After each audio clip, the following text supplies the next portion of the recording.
August 5th, 2018. August 15th. Okay. That was a tough day. Oh, yeah, it was. What the hell? Yeah. Yeah. So, I there's been very little conversation and discussion about this, and what you went through and how difficult that was for you. Yeah. What was going on in your life that put you in that position? What was happening? What was going on that led to that scenario happening and that playing out the way it did? You know what? Look, nothing good in that regard. Obviously made a mistake on that night or that afternoon, that evening. Made a mistake.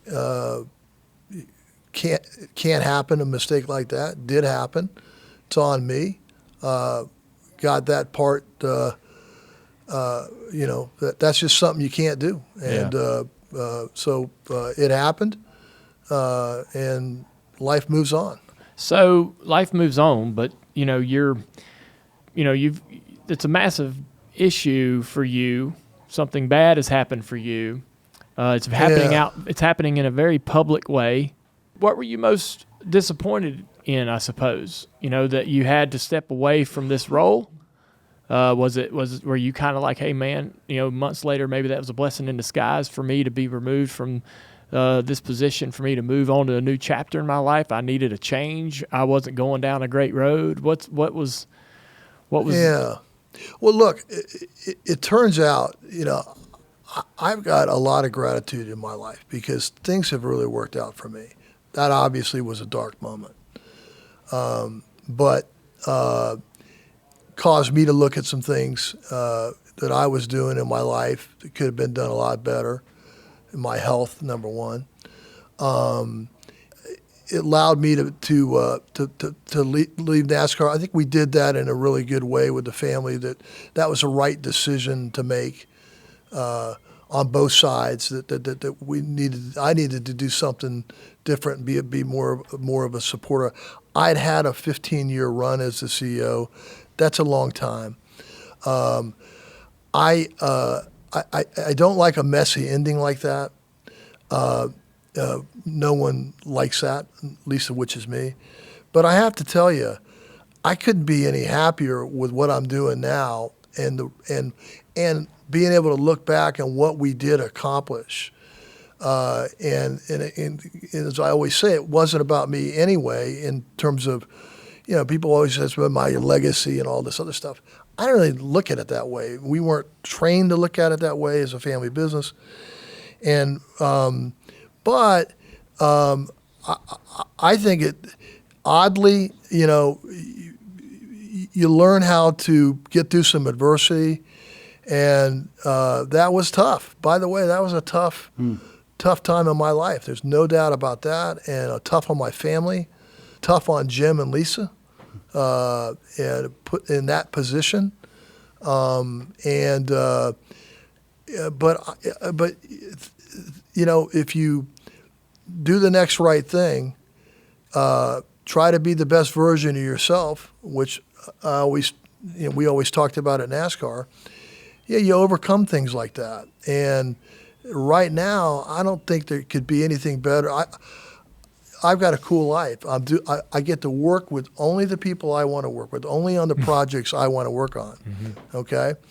We use our own private capital. I get to support NASCAR, which I love, my family, which I love. I get to support them in ways that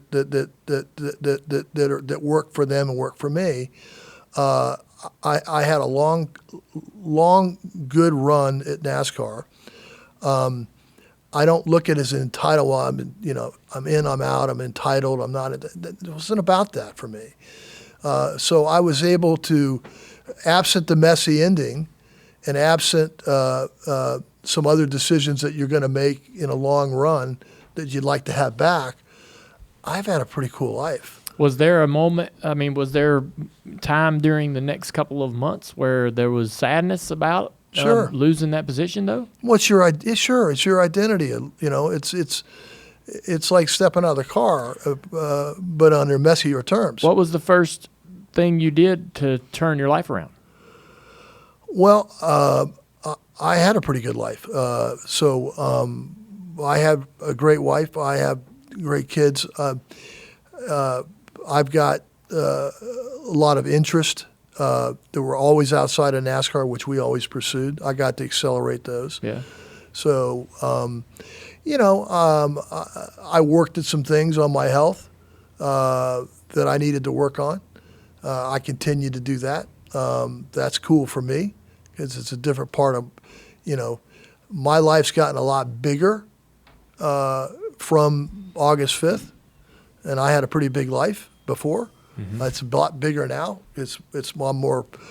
I'm more doing more things because no matter how great the NASCAR role was, and it was great, there's a whole bunch of obligatory things that we talked about some today that, over time, crowd other things out that you want to do in your life. And that's all been removed. And that's cool for me. And I got my health, I got my family. I'm able to invest in and work with a lot of young people in businesses that we buy, that we start and buy. And I'm having fun. I'm getting to do because that's the one thing at the end of the last 4 or 5 years at NASCAR became one challenge after another, and the teaching, the working, getting in there. This afternoon I'm going to go back, and we've got 3 companies we're trying to do, and we're going to be buried in that for the better part of today. That's cool for me because we're on the ground floor. We're doing things. We control it all too. We're not taking any capital from anybody else. We do our thing. And in an institution like NASCAR, there's a whole lot of things that are out of your control. Mm-hmm. That that you may want to be working on, but you can't because you got to be dealing with something that's a media issue or something right in front of you. I don't have to do any of that. That's for other people, and that's for Ben Kennedy. Have their moment to do that. That's the way it should be. Kind of as messy as it ended, it's actually the way it should be because now I get that change was inevitable. Just at some point, it was going to happen. I was going to do it myself, but it would have been, it's hard to make that change though when you're. And part of it, it's one of the greatest jobs in sports, and I didn't take that lightly. You do take it for granted a little bit over time because you're just kind of doing what you're doing, but I never take it lightly. But I always knew, and I got really good advice a long time ago that hey, this is not about you anyway. This is not all this stuff you're reading about. You got to do, and my dad was good about this, you got to perform, do your part, help other people be successful. Then we'll be successful, grow the pie for everybody, and then there'll be just results. There'll either be results or there won't be. And by the way, if there aren't results, you're not going to be here very long, regardless of your last name. Yeah. So I had all that stuff going for me. If you like that conversation with Brian France, you can listen to the whole podcast because it's all available on every podcast platform.